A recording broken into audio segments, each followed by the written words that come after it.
Flyover State of Film was shot in front of a live studio audience.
Billy D. Clump.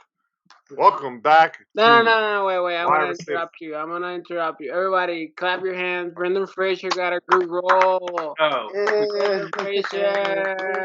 You can save it for after. I'm so happy he got a good role.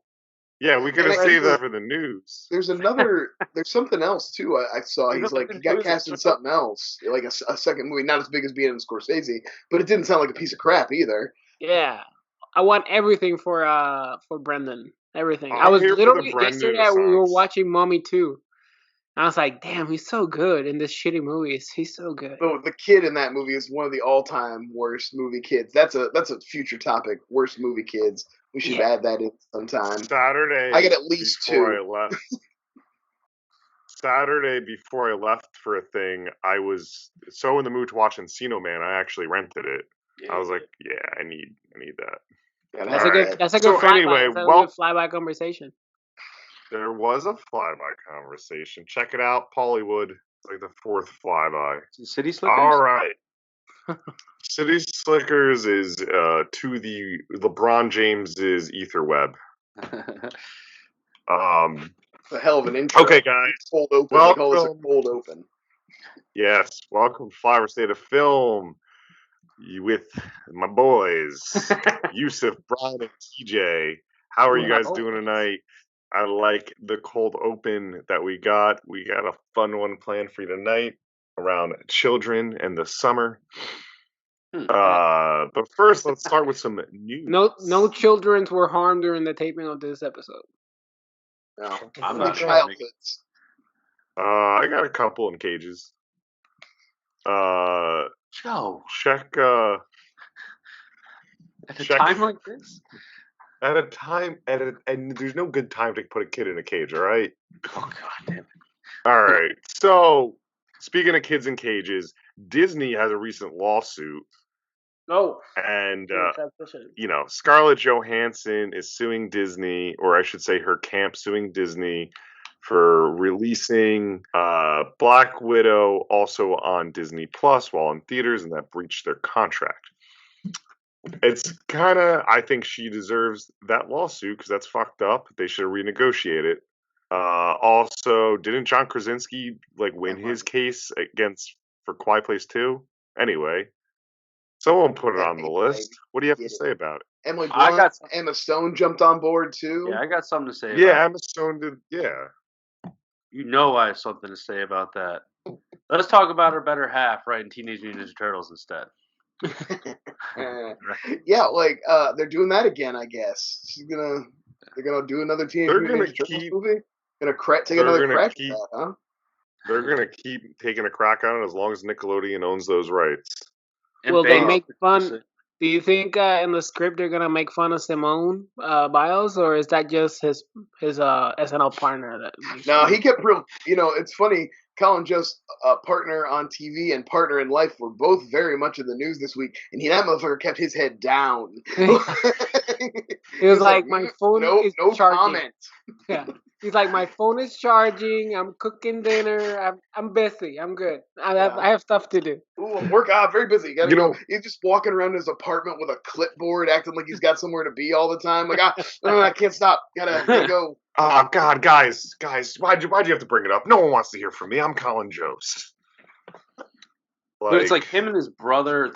They're writing it or they're directing it too? They're writing it. Yeah, but you got Seth Rogen has an animated one or a CG or like a claymation. Yeah.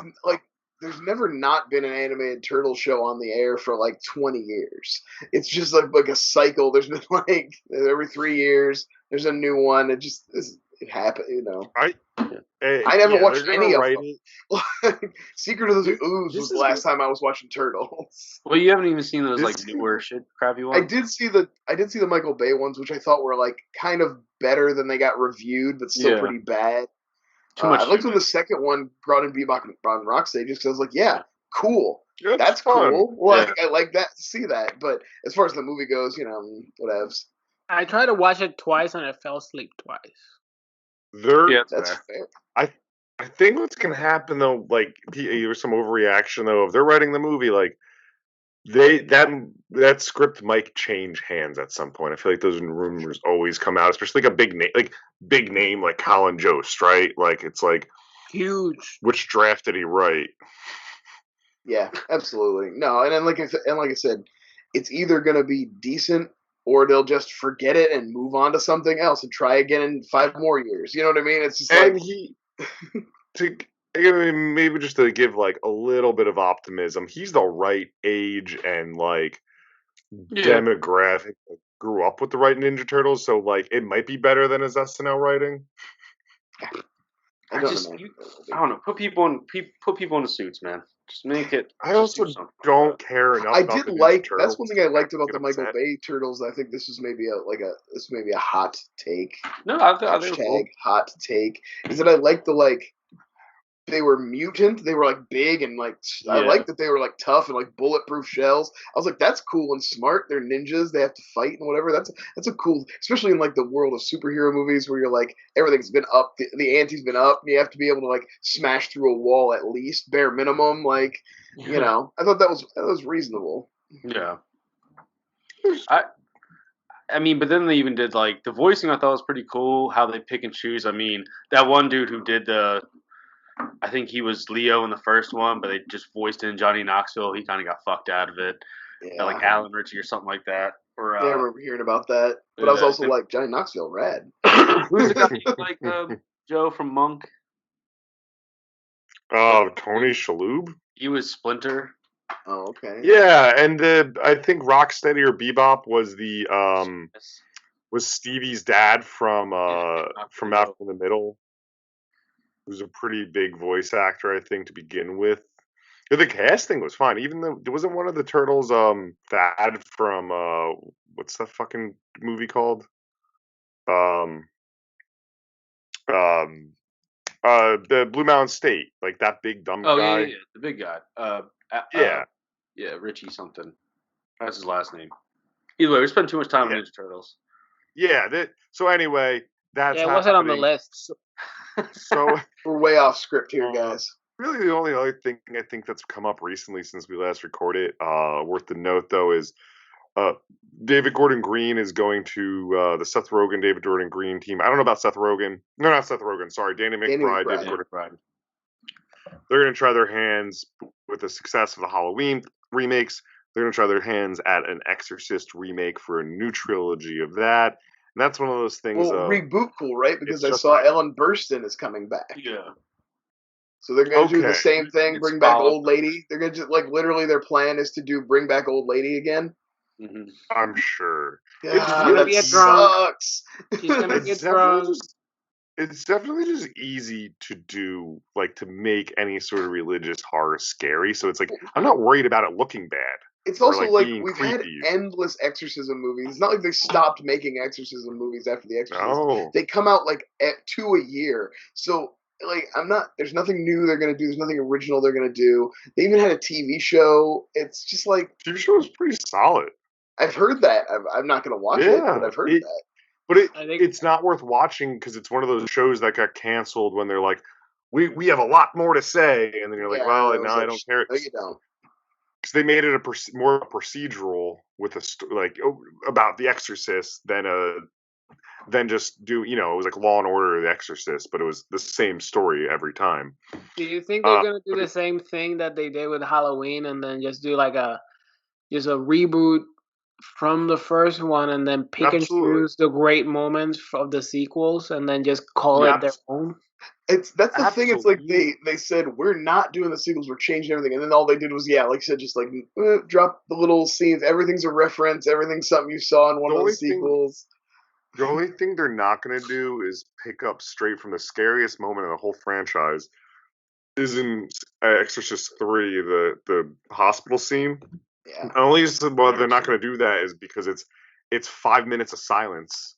And it's just played so. They would never let a moment sit that long. No, they would never do it. Don't be a nod to it, because that movie is flawless. I mean, if they want to do 3, that's the thing that blows my mind. That they already have a trilogy in their head, in their mind, supposedly. Right. Like they're not even waiting for the first one to be good. They're like, nope. Here it comes. Those are the best movies. Got the magic. Right? Everybody knows how that always works out well, right? Monsterverse. The Amazing. That's how they do. Dark Universe. That's the one I was thinking of. The Monsterverse rules. That's how they duped everyone into the first Halloween. It's like, no, it's not going to set up sequels. And then it was like, boom, guess what? You're going to see sequels filmed at the same time. Yep. And now they're just like I said, they're going right ahead. They're like, well, we clearly are going to do 3 because everybody's going to love it because we rule. So I love when filmmakers go in with that mentality. It never goes wrong. And their first Halloween sucked ass. Yeah, no doubt. Well, a lot of dum-dums really like that movie. Sorry to people that are watching this that like that movie. I called you dumb. You're not dumb. You just have you're not dumb. You're a dum-dum. There's 2 different things.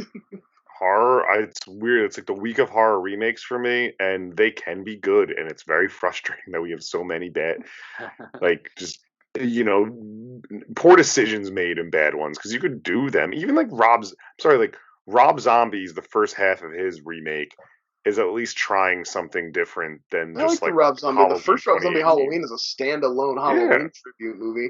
Is pretty decent. It's not bad. It's just a different thing. It's fine.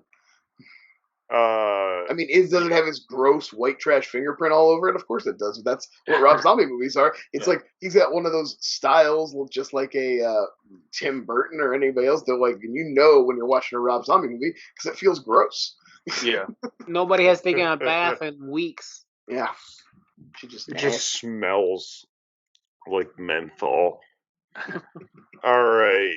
So, ready for an actual topic? Got anything else to say? Yeah, let's get into a topic. This week's movie is Heavyweights. So a lot of these questions are centered around children. Brian, what is your question? Stop phrasing it that way. Stop. We're just got children on the mind here at Flyover State of phrasing it that way. Because we like children here. Golly. This show's going to get lost again. What did we talk about on City Slickers that made Jusef burn it down? Something negative about Puerto Rico. My question about children is when you were one, back when you were a child, you had movies that you liked. And you probably have seen a lot of those movies as an older person now and been like, ooh, that's not so great. But what are some movies that you liked then that you still feel like still hold up now? That came out when you were a kid, that you watched when you were a kid, and you still think they're legitimately good. I just watched this yesterday. I have my regular answers that you guys can pretty much, I'm sure, already guess. But I watched yesterday. It's really been a long time. I think the first and second one are pretty good. Beethoven, man. The Beethovens. It's just something about it. It's on Netflix now. It just dropped on Netflix recently, so everyone go check it out. That's one of those ones I watched the first a lot, but I don't think I ever watched any sequels. The second one's cool. It's got Chris Penn and the one chick from Goodfellas who does the cocaine for Yoda. Debbie Messinger. Yeah. She's like in it, and she plays like she has like a female Saint Bernard, and they want to breed them. And they have all the puppies, but like they're worth a lot of money. Blah blah blah. But that first one with like Stanley Tucci was Oliver Platt. You got David Duchovny in there. Yeah, I mean R.I.P. Obviously the gentleman that just passed not too long ago. I can't think. It was Charles Grodin, right? Charles Grodin. Yeah, absolutely. Yeah. Just like that whole movie, and then even like the bad guy in it, where they're just trying to get like these different, they're practicing guns and ballistics on fucking dogs. The scene where the doctor fakes the attack and tears his sleeve and rubs the blood, that used to enrage me as a kid. It even hits it, and you're like, it hits Beethoven. The bloody hand, gets the. What is up with movies from the 90s featuring animals, and then there needing to be a scene of someone hitting said animal, and they're like, we were just acting. Yeah. I don't know if they did it in real life. Hope fucking not. We'll get the director from Beethoven on here. But that one for me is like, I love my little monsters. Cut to the interview. Yeah. My little monsters and stuff like that. Does that stuff my director, Beethoven. We did not hit the dogs, but we had to let a few die. Yeah, that's the one I can think off the top of my head. What do you guys got? What you got, Jusef? I like the Iron Giant, man. Yeah, I just watched that for the first time. I was 10 years old-ish, right? 10, 11 when it came out. Fucking loved it, and I watched it when I was 18 and loved it. Watched it when I was 15, 25, 30. Like, every single age, I've just loved it. Like, it's such a good, the mix between the CGI and the traditional drawing, plus the voice acting is so good. Now I even love it more because his dad from Frasier is the general. Vin Diesel is a good Easter egg as his like root of Groot. Like it's a fun movie. It is a good it's E.T. on steroids because the giant is so badass with those weapons and the story is fun. I really like it. I gotta pay attention the next time that Martin watched it for the first time like a couple months ago. Oh, really? See, I was gonna say the same type of thing. I didn't see it around the time it came out. I also have this Nightmare Before Christmas. That's another one that I think is good, but I never saw until I was an adult. Till Harrison was little. This is when I first got introduced to those. So. Good shit, Joe. What's yours? Yeah, so it's weird. I was shying away from picking any of the Pixar's like a Toy Story. I feel like that's just known these are good movies, and we actually a flyby we did. TJ and I did Little Giants. I still love that movie. I could throw that on. It's popcorn. It's really funny, I think, and it's just set up in a great sports movie fashion that because if I came on here and I said, "Oh, The Sandlot," everyone would be like, "Yeah, no shit." Yeah. I put down some low hanging fruit too, like Goonies, obviously. Yeah. The Big Green. So, I was trying to think of some outside the box though, and then this wasn't a kids movie, but I grew up watching it, and My Blue Heaven. It's one of those ones I watched it as a kid a lot, laughed because my parents laughed, and then I laughed more as an adult. Actually got into stuff. My Blue Heaven, the comedy version of Goodfellas. Yeah, it's was it Rick Moranis and Steve Martin, right? Yeah. Oh shit. Yeah, Rick Moranis, Steve Martin. He plays dark hair with faded blonde. I always thought, looking at it in the video store, I thought that was John Larroquette from Night Court. Playing a dark hair. Playing a I guess today would be an offensive stereotype Italian. And it's very Steve Martin and anyway, but that's not a kids movie, so that's a great great pick. But but there's so many of those from kids. There's so many. We've talked about Ford topic, I'm sure, in some episode of just movies that absolutely shit the bed. I'm sure there's been enough people this year that learned that about Space Jam that are my age, because the amount of times I have to have a conversation with people being like, yeah, no, you're allowed to like the original movie, but I thought it was good, and then I watched it a couple years ago. I'm like, this is not good. I understand why everyone that's not between the age of 23 and 35, they like it, and then everyone outside of it is like, what the fuck is this? It's the main conversation. Oh. How about you, Brian? I'll sit up. stop being so comfortable. I guess Joe talked for such a long time. I needed a nap. What? It's a podcast, guys. Yeah. Mr. I've been doing a lot of recording. Let's sound of his own voice over here, apparently. I wouldn't know anything about that myself. So, Adventures in Babysitting. Yes. This is one I watched a ton as a kid, and you go back and, like, it's just a solid, like, family comedy. It's got, like, the best thing about a good family comedy to me is when they got a little bit of darkness to them. They got to, like, tread the line just a little bit, and I think it does. It has that element to it. And then my other one, Labyrinth, gets a lot of attention, but I actually think The Dark Crystal holds up better than Labyrinth.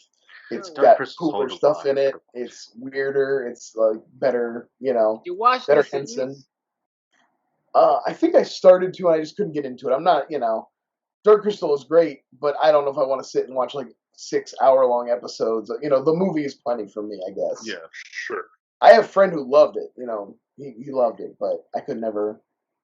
I don't remember finishing it. I've never watched the Dark Crystals. All you guys are. It's no norm. I wanted to ask about like Disney, like pre-Renaissance Disney movies. You guys are all at the age where you were probably pretty little when they started coming out with Lion King and Beauty and the Beast and all those. I remember, like a little bit before that, but when you just had what was coming in the clamshell, and I watched a lot of like Lady and the Tramp and Robin Hood. Did you guys watch a lot of those too? I did like Pinocchio. Dumbo, the older stuff. Okay. They were just I love Robin Hood. Robin Hood was one of my favorites. Any pre-Renaissance that you particularly think holds up? I think Robin Hood. Robin Hood holds up. Yeah, I agree. I would agree with that one. Even though I know it's got a little bit of racism, I still like Lady and the Tramp a lot too. I like Pinocchio a lot. I don't know why. Speaking of that's got the darkness in it. It's got that. Not a Disney, but another one on that list that holds up really well. Ferngully. Oh, absolutely, yeah. If for nothing else, that's right up there with Tim Curry for his Pennywise. Like, if you want a great villain performance, him as the voice of the Black Ooze is really good, very memorable. Mother's milk. Like, he takes a bong rip on a train at one point. And his mother's milk. But that movie rules. It's like. That's why, like, Avatar was like, dude, this is just Ferngully, and I'm not trying to make that joke. It truly is just this plot. Yeah. I'm going to take a low-hanging fruit and say, because you mentioned Space Jam, Roger Rabbit. Yeah. That was essentially, like, what Space Jam tried to do, like, selling merchandise and being, like, an adult/kids movie, but Roger Rabbit is so goddamn well made, and the plot is fun, and talk about darkness. That fucking villain killing Toons, that's so fucked up.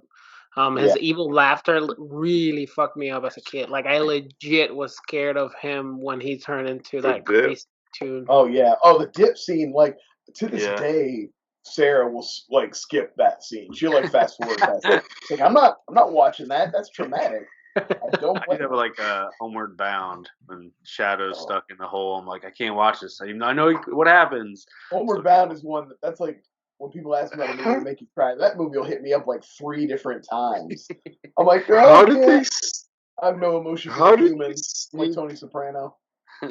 How did they sneak the R-Track scene in Neverending Story of him just fucking melting into him trying to pull him out of the quicksand? The horse. Yeah, they like same thing. Down. It's like they drop him into a thing. It's very scary. It's just been like how they pull that. Like, it's just like out of nowhere. It's like, all right, now what? Let's watch this horse die. Oh yeah, absolutely. Like, they definitely. That's what I'm saying. Like, movies nowadays would never pull something that dark on a kid out of nowhere. Like, you know what I mean? Yo, I saw a clip of Roger Ebert explaining to little children of why parents need to die in kids' movies, and he was just like, they're like, do my parents need to die? He was like, no, like, don't be dumb. Not unless you're the chosen one. It was very like, oh man, you don't have to have these conversations with 4-year-olds, Roger. I mean, kids movies that hold up that kind of show you death. My Girl is like right away. Bees, the original Bees. And I bet I wouldn't be surprised if TJ had himself a little crush on little Klusky or what was her name? Shumsky? Anna Schlumsky. Yeah.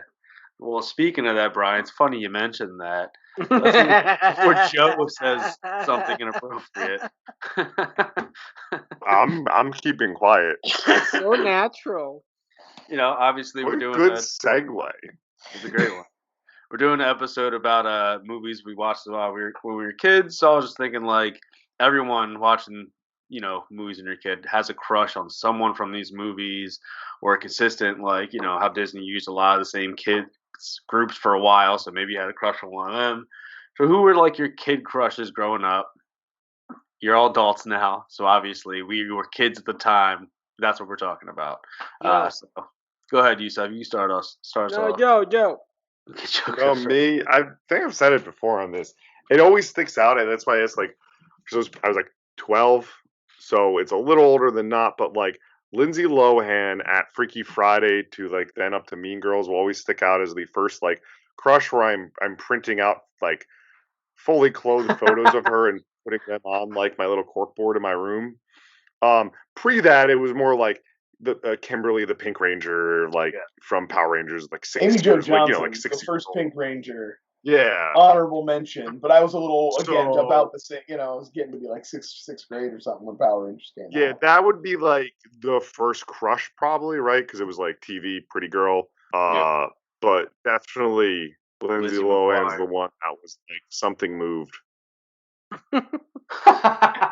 Yeah, I was like in high school when those ones came out, but like same thing, like the Hillary Duffs and like when I was like in late middle school. But like when I'm talking about like when you were like kid. Little, yeah. Not little. That's yeah. You gotta be I'll think of a movie. Circle back to me. I'll think of a mid '90s movie where I'm like.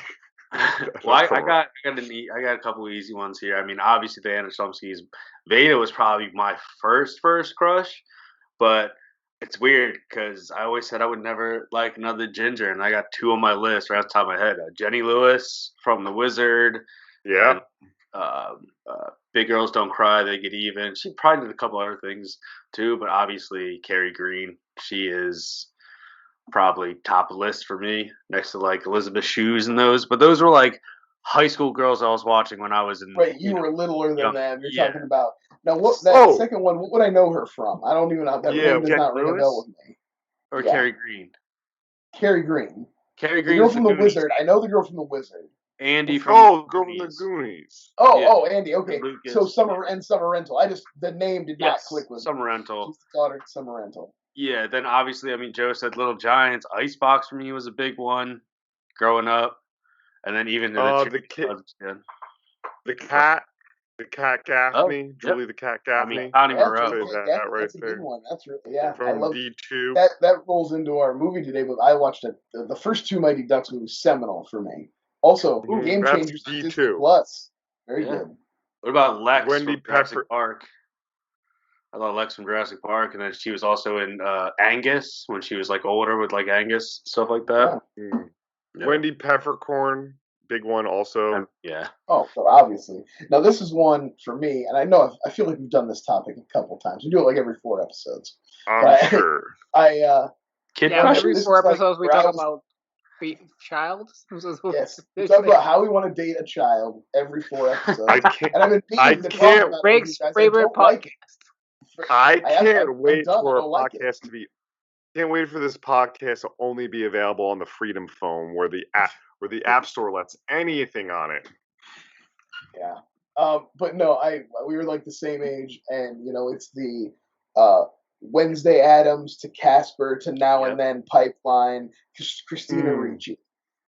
Yes, I was just infatuated with Christina Ricci, and that's like the only one. And then as I got a little older, it was like Claire Danes when I was it was again about she was like, but again that's interesting. I was probably in middle school when My So-Called Life was on, so we're just a little bit removed from that. Were you thrilled when Black Snake Moan came out? As an adult, were you like, as an adult? Yeah, I was ready. Yeah. Were you like, this movie was made for me? Then she got that restraining order. She made it weird. Finally. That was good, Joe. That might have been the best one you've had in a long time. Good. I'm glad I could contribute something. Oh wait, Jusef, have you gone yet? Yeah. I want to hear. Are you still Googling them? Yeah, I was gonna say he was like Selena. He's gonna say Selena.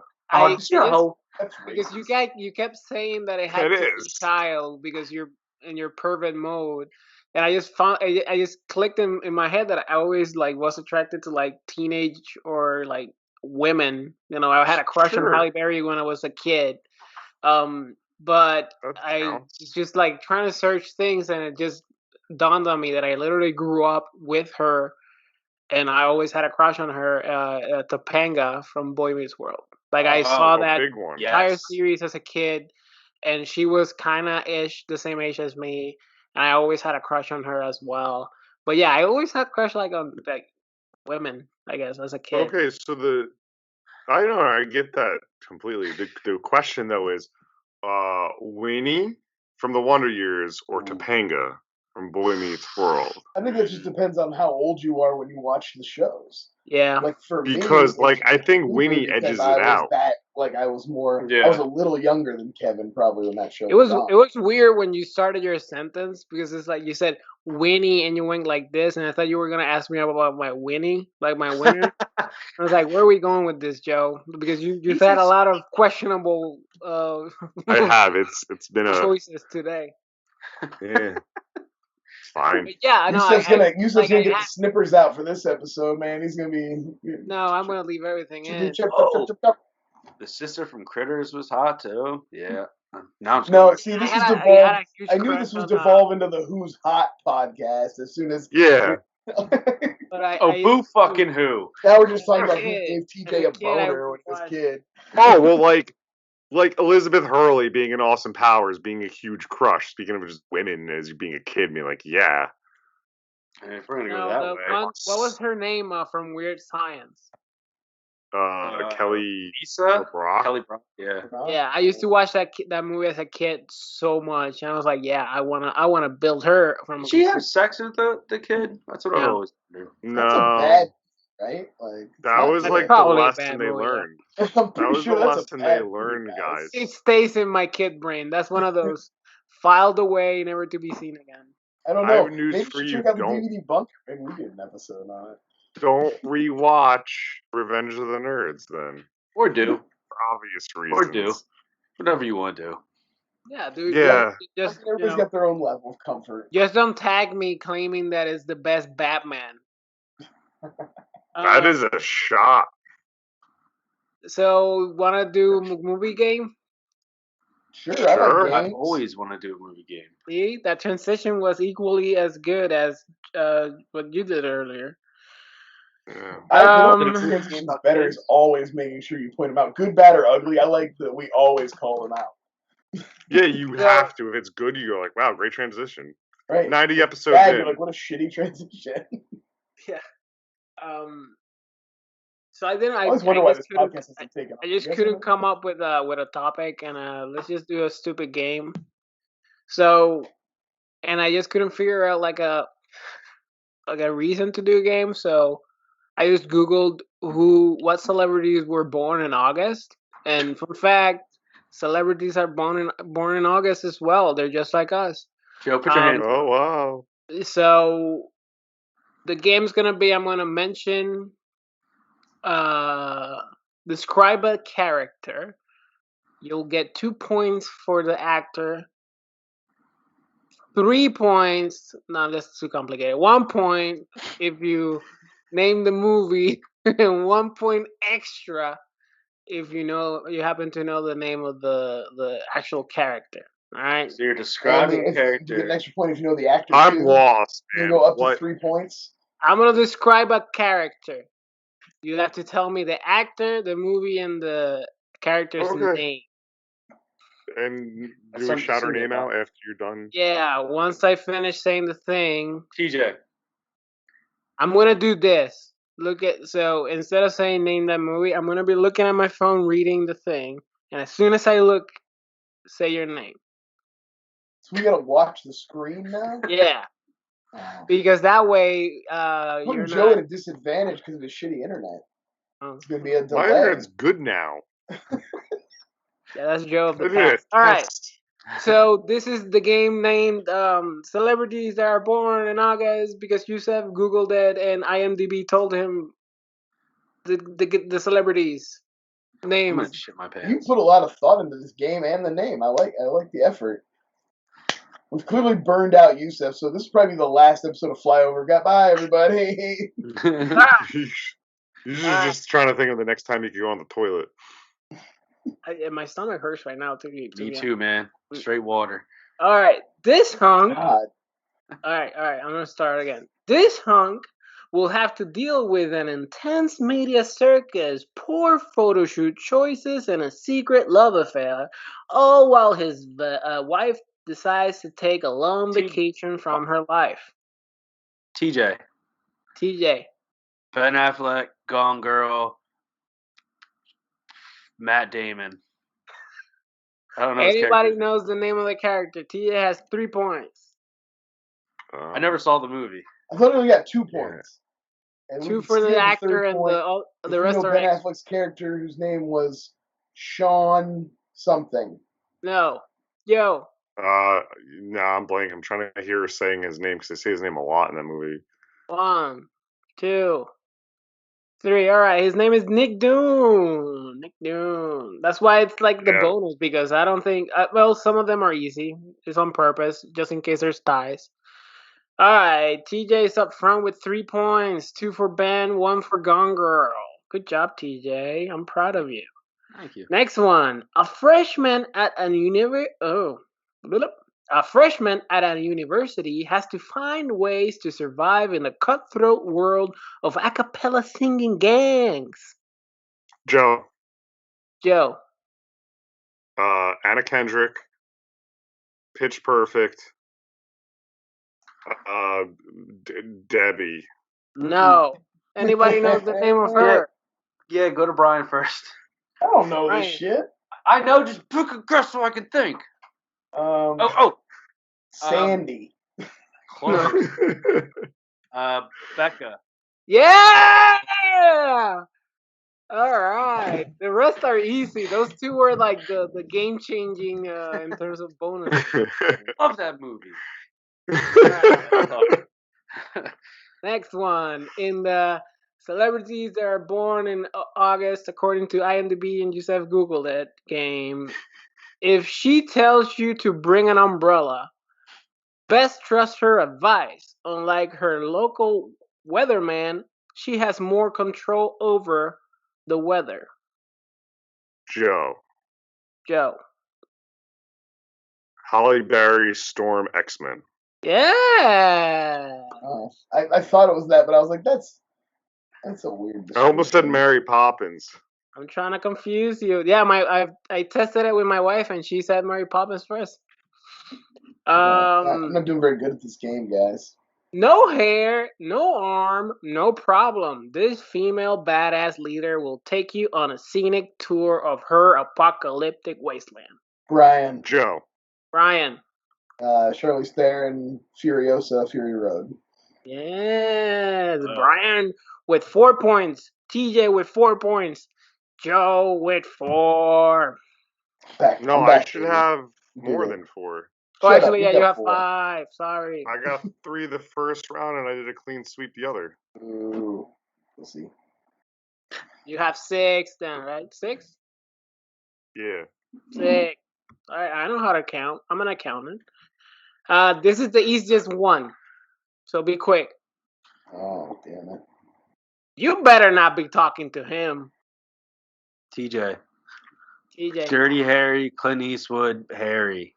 No. Joe. Brian. Joe. Fuck! Oh, boo, I said it. It was me. Robert De Niro, Taxi Driver, Travis Bickle. Yeah. Damn it. Bullshit. That was me. I had that. Boo.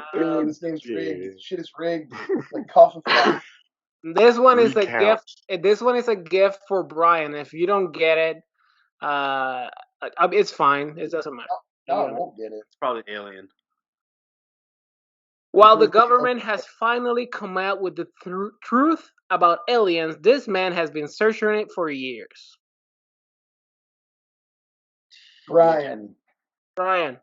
What? David Duchovny, Fox Mulder, The X-Files. That's bullshit. I said TJ first. Shut up, TJ. Did not. Liar. All right. I understand the words that are coming out of his mouth. Joe. Damn, that was literally everybody sounded at the same time.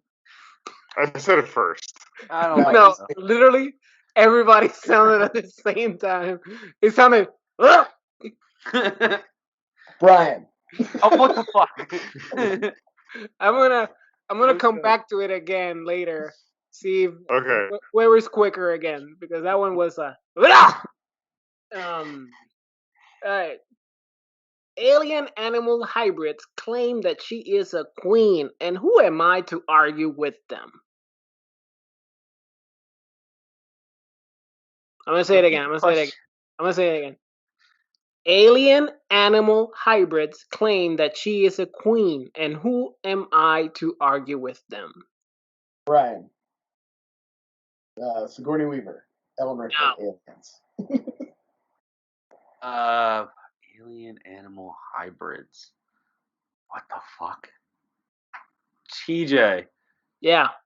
Howard the Duck, Leah Thompson. No. I don't got it. Alright, I'm gonna leave it there. I'm gonna leave it there just in case we're tied, because right now Joe has 10, Brian has 8, and TJ has 4. So this is still anybody's game.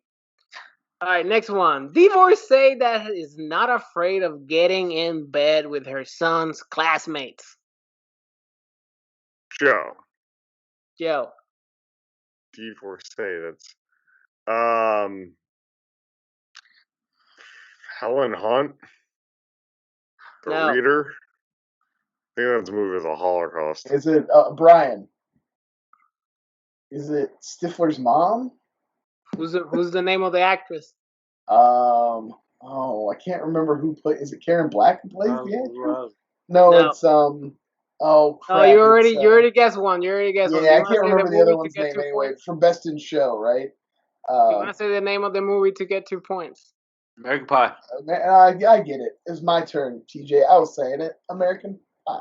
All right, you got 2 points. The actress name is up for grabs. Character name was Stifler's mom, though. I should get points for that. Oh, I got it. Jennifer Coolidge. God, you almost said it. I said Jennifer something. Jennifer something. Jennifer Coolidge. All right, this is between Brian and Joe at this point. I'm still gonna play. I understand the words that came out of his mouth. Brian. Brian, 100%. God damn it. Chris Full head Tucker, steam. He didn't wait. Rush Hour, and I don't know the character's names. So that's up for grabs. Roy. No. Wait, it's Chris Tucker's character's name, right? Yeah. Yeah, I don't know it. Fuck. Watch this movie too. Because I'm thinking about what they're calling him. That one his partner, or not partner, calls him. There's got to be a time limit on this, right? 3, come on. 2, I don't know. Carter. I was gonna say Booker. All right, so Roy's this is close. Brian. 12 points for Joe, 13 for Brian. You bitch. All right. Alien animal hybrids claim that she is a queen. Who am I to argue with them? Alien animal hybrids. This is so annoying. Can you give me the year the movie came out? I'm gonna say this. This is a horrible movie. He tells us, but horrible. Horrible movie. Alien animal hybrids. Made by siblings. Joe. The Wachowskis. Oh. Okay, but that's not like a movie or the actress. Brian, I know the Matrix. No. Brian. Okay, never mind then. I don't know. Jupiter Ascending. It's Mila Kunis, and she plays I don't know Jupiter some girl. Jupiter. Something. Yeah, Jupiter. She plays Jupiter. Yeah. Jeez, that was a hard one. I forgot that Channing Tatum's like a wolf man in that or something. I never saw it actually. He has dog man. All of the aliens are half animal and half something. Yeah. What is Eddie Redmayne? Is he half whisper? Yeah. Half whisper, half yell. Redmayne. All right, that was a heavy of a game, I guess. This, true fans are going to stick through this episode to get to heavyweights, I hope. It's been a rough one. We're in it now. We're in heavyweights now. It's been a rough one. So, heavyweights it is. So, guys, our pick was heavyweights, childhood classic. Joe's brief synopsis. Jerry Gardner's parents are like, you're too fat, he's not, you have to go to fat camp, so they implore him, they fly him down to Florida to go to fat camp, and hilarity ensues. Ben Stiller then overtakes camp. Like, it's kind of sold to the parents of fat camp, but really it's just like a fun place for fat kids to hang out and feel and like not be like bullied. They don't push him too hard, at least not till Tony gets there or whatever. Yeah, Tim Blake Nelson's a good salesman. Jeffrey Tambor. So anyway, I didn't pay for you to go to go-kart camp. That's right up there. That's like Uncle Frank from Home Alone level bullshit right there. You're like, you're getting him, my man. You don't redeem yourself by just punching Tony the one time either. I'm glad you got karate chopped. So what happens is they go to camp, and it looks all fun. All the kids are like chummy and pals, and then all of a sudden, the Bushkins, played by the Stillers, write some bad checks and have to sell it to Tony Perkins, and he overtakes the camp, and he's basically trying to use the camp to make a fitness infomercial, so he's got like people filming him and stuff. Ben Stiller, and this is maybe like the precursor to his Dodgeball character, right? There's definitely some crossover there. Well, so Tony Perkins is that character again. Tony Perkins, I believe in you, and I believe in you. End credit scene. They even have he's selling crystals. Yeah, I don't know if I'd ever seen that before this last viewing. But he also had a similar character I read before on the Ben Stiller show. There was a fitness character also. Oh yeah, sure. Because the filmmakers, even though Ben Stiller wasn't like known for the sketch even at this time, they let him do his own. They basically were like, go out there and create this character in improv. Judd Apatow worked on the Ben Stiller show too, so there's that connection. That's how. And then Judd Apatow writes this movie. And so you're saying that Jerry's son is a one-trick pony? That's what you're trying to say. Well, I mean, to be fair, Ben Stiller does have a few core characters and notes he kind of hits. That's not a bad thing. He made a very lucrative career out of it. Yeah, Jerry's son made a very well career. He's very good at what Jerry's son definitely didn't get any advantages. Hollywood was really a meritocracy. Yeah, I'll say. Speaking of Jerry, can we go back to the setup of this poor? I mean, obviously the movie's funny. It's fat kid thing, but the way they set up Jerry from when he leaves school, misses the bus, can't throw a baseball over the fence. That was hilarious. Brutal. Look, I'm like, man, come on. We're incarnate though. Everybody looking at you trying to do something and you just can't fucking do it. When I was a kid, I used to help set up the sound system at my school. and I was in the 7th fucking grade, and it was a school assembly. The entire fucking school was there. I set up the mic. I was with my friends who were setting up the things, and I ran across the stage, and I tripped and I fell. Oh! The entire fucking school laughed, and that has been so triggering. Watching that, he just throwing the ball, and I was like, ah! No! It's when I was a kid, I did not know how to skip in gym class, and the teacher, while everyone was sitting on the gym floor, said, Joe, get up and skip. And I was like, I can't. And she made me, essentially shamed me in front of the whole class. So I understand that completely. Skip now? Yes. Can you show us? Came home very upset, and we skipped around the house, and they're like, "This sounds done." For me, growing up being like such a star athlete, I kind of like Jennifer Lawrence a lot of my embarrassing moments. So like, if I did something embarrassing, I kind of played it off, and people love me for it. So you were very cool and collected. I love though that Jerry in the movie though, in that beginning scene too, he gets home and he's like, "Yeah, I got plans. It's to hang out, watch TV," and it's like the ideal of what you think summer plans are until someone's like, "No, we gotta go we gotta go to like grandma's or something." You're like, "What? I was going to chill. I have Oreos." When he says you're fatter than me, that's such a savage. That's so funny. Wait, has anyone gone to camp before? What? Has anyone gone to like a sleepaway camp ever? Like that? I haven't. Just anything. I went when I was a kid. I went like every summer. My parents both worked, so I went to like a summer camp, a day camp. Yeah, I went to once a year. They would do like a sleepover night, and you would stay. Everybody would camp out and stay at the camp. But never one that like it was extended like that for weeks at a time. Yeah. No, they put him on a fucking plane across the states, like alone. They did not give a fuck about just like, peace, you're on your own, buddy. Love that. I love that scene too. My parents put me on a plane when I was that age to Ireland. Yeah. So is that your dad? Why you say that? He's fat too. Kenan Thompson comes in and immediately diffuses the whole like Jerry worrying about being a fat kid. You going to fat camp? I can tell you're fat, and I'm fat. Let's go to fat camp. Fat dad. Kenan Thompson. Like how many fat camps did he go up to though? He did D2 right before this, and that was like his first movie was D2, and so he went from D2 heavyweights. You know what I mean? And then like all that. Always. Every time I think of this, though, he's been there for us.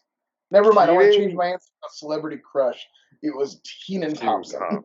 Yeah. No, dude. Kenan Thompson, it blows my mind. Every time I think I watch this movie, I go, oh, shit, he's like 17 here. Like, he's not, he looks 12, but he's a 17-year-old kid. Like, he's definitely trying to, like, they're definitely trying to, like, drink beers and, like, smoke weed on this set. And then they're sandwiched in probably a bunch of 12-year-olds. There was definitely, I was watching some behind-the-scenes features, and they were talking about how Kenan Thompson like made a key and stole one of the golf carts one night, like just like and shit. I was like, that's awesome. I love Kenan. Yeah, you're right. He's been a consistent in our lives. So good in this. He might be better in this movie than he is in the whole Mighty Ducks trilogy, even though that's what I always remember him for. Well, this one is more confident. It's like he's like more confident. And he didn't want to do this movie. He only did it because they said you won't be allowed to do D3 if you don't your contract. That I did because I mentioned. Nah, man, we just read the same facts. I always got this weird little moment, like when they're on the bus and they're going when they get to the camp, they have like that. I don't know if they were setting it up for something different. They just kind of gave up on it because they didn't want to do the bullying thing. But like the giant kid, he's like the stick, and they do the whole like evil music when they pass it. And they just kind of gave up. Now he becomes the kid who's like crying all the time when they're doing like the measurements. Yeah, I don't know what it's like a weird ominous shot. Also, that kid spontaneously his nose is always bleeding. Like yeah. I feel like there's a plot point that they left out of that. Like they talked about that. Yeah. I didn't think I have the Blu-ray. I did not watch the deleted scenes. I watched some of the behind the scenes features, but I didn't watch the. I love the fact that they do that baseball game. Also, the Paul Feig stuff, which is funny. We can talk about that. But they do the baseball game. And they can't even like when he calls him, he calls the giant one like a fatty or something like that. And they couldn't even give him like a real home run. He rocks the ball, but like halfway through, like foul ball. I'm like, they couldn't give him one. Just give him one home run. I thought he actually hit a legit home run. That's sad. Yeah, because all you hear is this way. I just thought that horror scene is just like, or the not horror scene, but the kid ominous scene is like. I don't know. There's so many weird comedy people involved. They're probably. I was just like, do you think they're just like, this is just a funny humor? This is funny to us. Absolutely. Like Steve Brill, who did a lot of the Adam Sandler shit. He's like Adam Sandler's director next to Dennis Dugan, basically. Directed this movie, and it's a Judd Apatow comedy. Yeah, got a couple of Happy Madison guys in the background too. The grandma's the cameraman. Yeah. That's his first role. or like first like, or Alan one of Covert, them. It's like a year before. Do you think Judd Happy Apatow Gilmore. is capable of writing another fun movie? Not like Heavyweights. No, wait, is he King of Staten Island, dude? Oh my god! Yeah, for the first hour. I mean, maybe 40-year-old virgin. That's the thing. Is he capable of writing it, or do you just let his friends come in and improv it? You know what I mean? Would he actually write a funny movie anymore, or would you like do curb your enthusiasm in the movie and give like an outline, and then be funny now? Yeah. I'd rather that than like look at my marriage problems with my wife, who I'm casting my wife in my marriage problems. Yeah, but I love Leslie Mann. I can't take it away from Leslie. Oh, she's great. Yeah, I mean, when your wife's Leslie Mann, you put her in chicks. She's awesome. Sure, she's great. Wait, so there's a good surprise. So anyway, and the This isn't Kevin Smith putting his untalented ass wife in shit all the time. It's like, what the hell is she doing out here sticking out like a sore thumb? What did she do to you? You heard me. Brian's not wrong. No. Oh, I mean, the one thing with this movie, man, is the Blob. I've always wanted to go on a fucking Blob. There's gonna be a Blob in the new Jackass movie too, and I'm still jealous. Those movies too. I was like, I want to ride. I want to do it. And I want to have a really big person jump on it so it really shoots my ass far. Yeah. Can we talk about the scene where they all unload their junk food? Oh, yes. I was just gonna say, as a kid, that was my jam. That was like heaven. We had all secret cool hiding spots for it and shit too. What I always wanted to know is how did they get the salamis out of and the candy out of the bedposts? They just screwed the top open. Is there a bottom to them? There's got to be a bottom. You know, you open. There's like a thing you open up at the bottom. Yeah. I always wondered that. My man, I love later on though. Speaking of the Pez, and just Ben Stiller's so good in this movie when he's like, "My man's packing." Yeah, and he puts it, and he goes to give the guy a thing. He just throws it at him, and just like walks away. He's like, "They got deli meats." But that kid, talk about that the snitch, who's also it's fun though because the kid who snitches, obviously. What's up? No, sorry. Yeah, he's in other shit. Yeah, Rookie of the Year and stuff like that. But also, he's big from the McDonald's commercials in the '90s. Like he was like one of the main kids in all those McDonald's commercials. Yeah, Joe, you're too young. But I love how he had his own little back scheme of like snitching on where their food is, and then having them pay him to get McDonald's. Yeah, pay him to like do a blind drop and get food. Like, yeah, that dude had a scam going. Absolutely. And that's then like when he could read the wind too, when it was time to turn, he turned. Yeah. He helped. He was instantly there helping. He like backed them up immediately. I know that we're jumping around, but before I say this, like the dance scene. How else do you talk about movies? The dancing with the girls was super painful because that's like a legit like a nightmare. But the bulimia joke got so dark. So yeah. Like, can't they just throw it up later anyway? I was like, whoa. God damn. I kind of it kind of fits though. It's like funny. It works in that scene. Like the girls are like fucking don't want to be there either. And then the one kid gets it though. Jerry's son is like, "Oh, good effort. Thank you for coming. Good effort." I feel like they turned him. Fat kid that was making out for like a split second when I started watching it, I was like, "Is that Pugsley from Addams Family?" Because he has even the same haircut and everything, but similar. And when he has his braces, when he gets at the bat and hawks a loogie on the ground, I'm just like, that kid's about to rock it, and then he swings and does the spin and falls, he swings in the bat, hits him in the back of the head. Perfect comedy. Yeah, that's good stuff. I've never seen the Pat Finley guy before, though. You know, like Paul Feig's in it. Oh, he's in a lot of shit. Well, he's on Frasier. That's where I know him from. Oh, yeah. He's like, he's also in the Chevy Chase one, and they're Indians. Man of the House. Man of the House. Yeah. He's one of the head. He's one of the dads. He's still in George. He was in a couple dads. He was in Zodiac. Really? He was one of the neighboring town police officers that they go to. He's the paparazzi in Birdcage.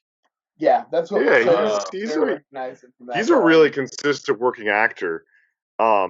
As kid, like in middle school, not even as kids, we always thought it was funny though. The scene of he's pushing him around as the go karts. He's like, "I flew, Pat, I flew." It was like that doesn't line up with how old that kid should be. Where he's like, "Wow, Pat, you really pushed me around the go karts."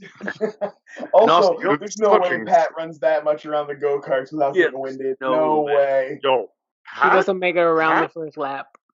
Pat gets the hottest woman at camp though. He gets the only woman in Disney terms. Yeah, in Disney terms though, they hooked up. The campfire. You know.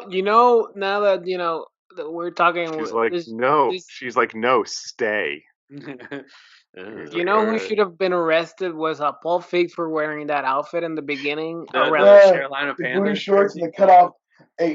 A cutoff jersey should be illegal. Hey! I still rock a cutoff jersey here and there. Right, a cutoff exactly. Be illegal.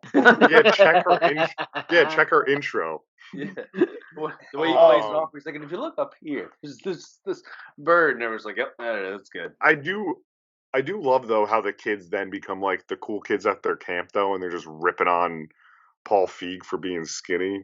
Well, yeah, but also, like, I really wish they didn't learn just to body shame in the other direction. Like, that's not, you know what I mean? Like, if your whole thing is like, man, it sucks that people are always making fun of me because of my weight, maybe the first thing you think to do shouldn't be make fun of the guy who lost weight. I don't know, just off the top of my head. I mean, I was sitting here watching this, and I completely forgot because, like, they talk about the Apache relay, and, they have the whole scene where they take over the camp finally.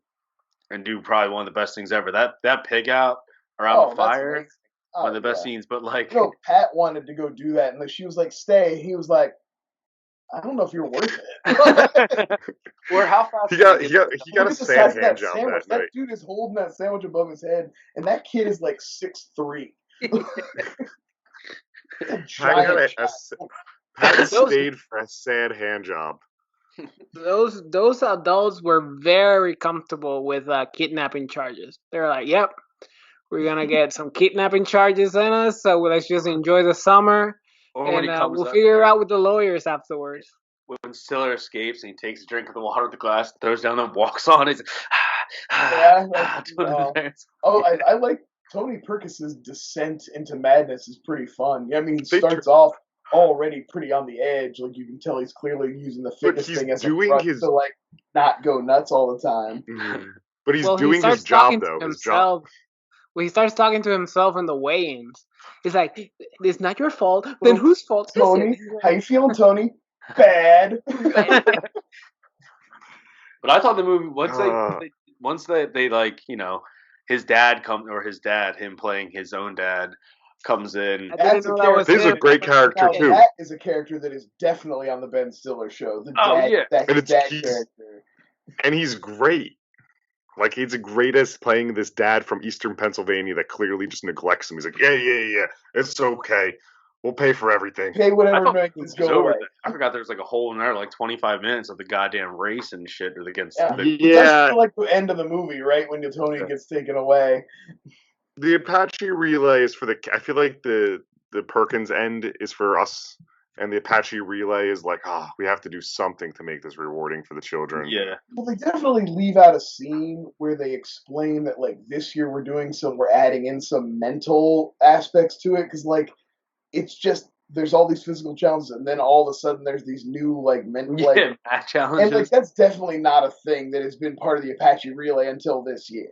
And I just feel like they're missing that scene of, like, explaining that, or you have to, or the reality is that not only for 25 years have they been getting beat at athletics, but the fat kids have also been dumber as well.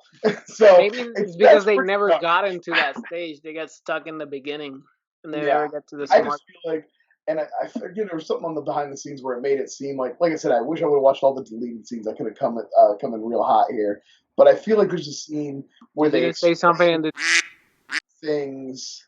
No, I didn't. When I did Bunker, I didn't have the Blu-ray yet. Mm. That's how I decided to upgrade. Was watching it then. You're saying don't watch. I've had both. Or watch this one because this one's better because you're more informed. Yeah, to some extent. No, but Bunker actually had a point of view. I came at it. I was like assessing it from the point of a fat kid and like how did it hold up as growing up as a fat kid. So I really brought some to that one. This one I've just been mostly hanging out and listening. Well, as not a fat kid ever in my life, I just from watching it. As a newly appointed fat kid, it has its benefits, I guess. Sometimes I was saying no. Correct me if I'm wrong though. Is like I feel like they didn't go for just all fat jokes of kids. Like they kind of shy away from being like we're just gonna be like, hey, Tubby. Anybody who makes fun of the fat kids in the movie is a villain. Like there's nobody who's you would consider a good person, except that they barely try to redeem Jeffrey Tambor to some extent. But that's just more of a like father-son. Movies are obsessed with fathers and sons getting along and all that. So he when they finally come to the camp, he's like, "You haven't lost a pound." Yeah, and he's and Jerry, ever the fat kid, ever the like trying to please. Just I mean, not to say I relate or anything, but he's all like, "But I feel great," and he's just like, he doesn't give a fuck if his son feels good. That camp also he's probably like, cost drop some lbs, Tubby. They wanted to nip it in the butt right before it started, and he just like, no, you got to nip this thing in the butt. Yeah, but you're fatter than me. I like when Jerry's son he escapes right with the fake kiss. Yeah, Hershey's Kisses, and he's watching the video of him being incriminated, and he's like, "Oh, the cinematography, the lighting, the storyline." I like when he does the flip from there and he lands. He's like, "Ow!" Like it looks all cool, but he definitely hurt himself. The villain is a bit dramatic. Yeah. What else is there to say about this movie? It's good.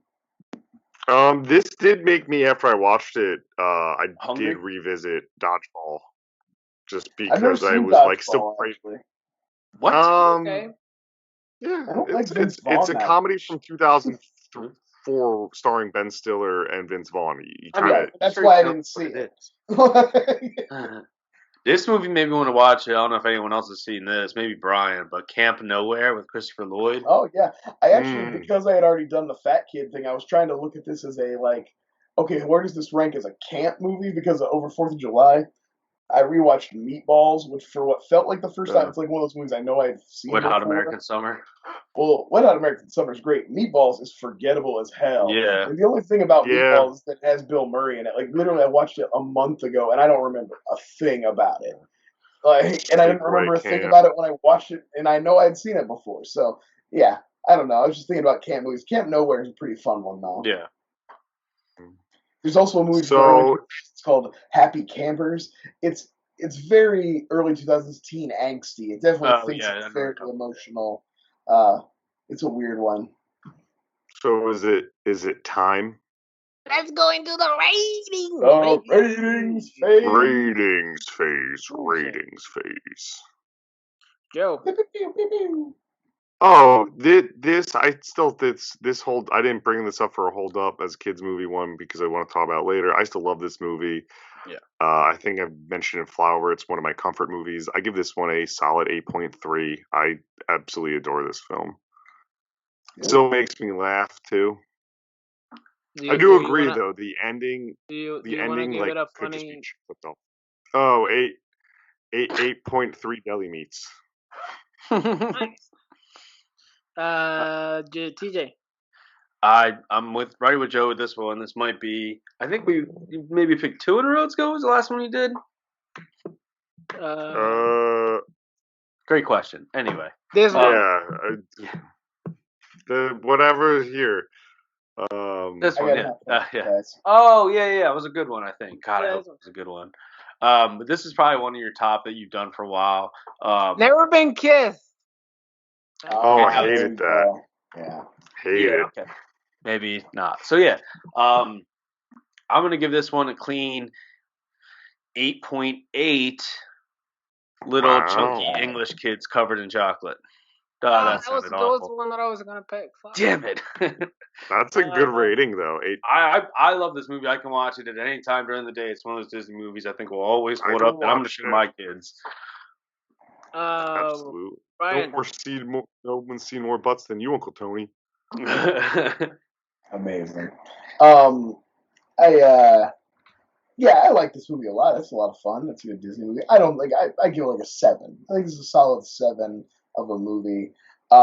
7 fat boy, young child tracksuits and backwards Kangol hats. Yeah. But if you want my more in-depth thoughts, please feel free to search for Heavyweights. See what I had to say about it a couple of years back. Jusef, I don't know how edity you're feeling, but every time you mention bunker, just bleep him out. Hit him with a beep. That'll be fun. Yeah. I bet Jusef from the future is not going to catch that shit. Stuff about dating children, but he's going to bleep out me saying deep. Yes, you know what? I'm going to do it. Set up your office in the bathroom. Set up your office in the bathroom. You get it all done. It's fun. It held up. It felt like a warm blanket watching this movie. I forgot how much I watched it as a kid, and how much I recalled. I would be like, wife was kind of watching, but not really, and I would be like, "Oh, you gotta watch this scene before it came," because I knew what was coming. I know all the good parts. Yeah. I'm gonna give it a 7.5 jersey cutoff belly dances. Yeah. So it's my turn. There's one added about Heavyweights, but I think we all agree with why it works well like that with your wife. The jokes are actually funny. Like, the jokes are funny and hold up. Anyway, come on. Yeah, they were fun. They were good shit. So the game that we played, that very well thought out game, Jusef Googled celebrities that were born in August, and IMDb told him, and he brought out a game. The winner was Brian, and each of them had a movie assigned to them. So I don't remember if the previous game episode or the one before that, we had tough guys that think, the actors that think they're tough. Yeah. Oh yeah, sure. And we made fun of a certain individual, and even posted a video of that certain individual within the episode. If you happen to watch that episode, of a bleached hair man, of dark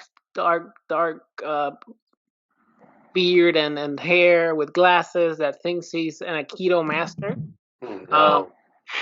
Oh yes, he has been stuck in my head ever since, and I want to watch a movie of him. So I put 3 of his classics. Now, to be fair, I am of the opinion Steven Seagal has only ever made one good movie. So let's see what we get here. All right. So the movies that we lost. TJ, you had Above the Law. That's fine. I don't know what that is. I've never seen one. Joe, you had Hard to Kill. And Brian, you had Marked for Death. All right. So we're not gonna watch a good Steven Seagal movie. So we're gonna watch Marked for Death. I think Marked for Death has Jamaicans in it. So sounds Marked for Death. I don't even know what that is. We're gonna watch a lot of bone breaking, gun firing, sexy pony. I'm not gonna lie, I'm actually a little bit excited for this one. Where can the people find you, Joe? You find me at Shenango 1 and also at Flyover State of Fear. Ooh. Well, be on the lookout for the next episode. Invasion of the Body Snatchers. Invasion of the Body Snatchers with Lon Harris. With Lon Harris from the Binge Boys and nothing else. We're not gonna plug anything else. That's what he asked to plug. That's it. Just Binge Boys. That's it. He's done nothing else in his career. TJ. You guys are on the Flyover State Film YouTube right now. You can find me on Twitter at TJDex. Probably having the worst takes you ever see, and the guys will always let me know. Other than that, thanks for tuning in. That's what friends are for. To be like, hey, whoa, dude, that take. Yeah, and for content too. I gotta get the likes. Brian. Also on Twitter at Hercules. Probably too much. probably too many takes. But you know what? Some gives too. Oh. Bye. You gotta give. Bye. You gotta give. Gotta give. Did you give? I gave.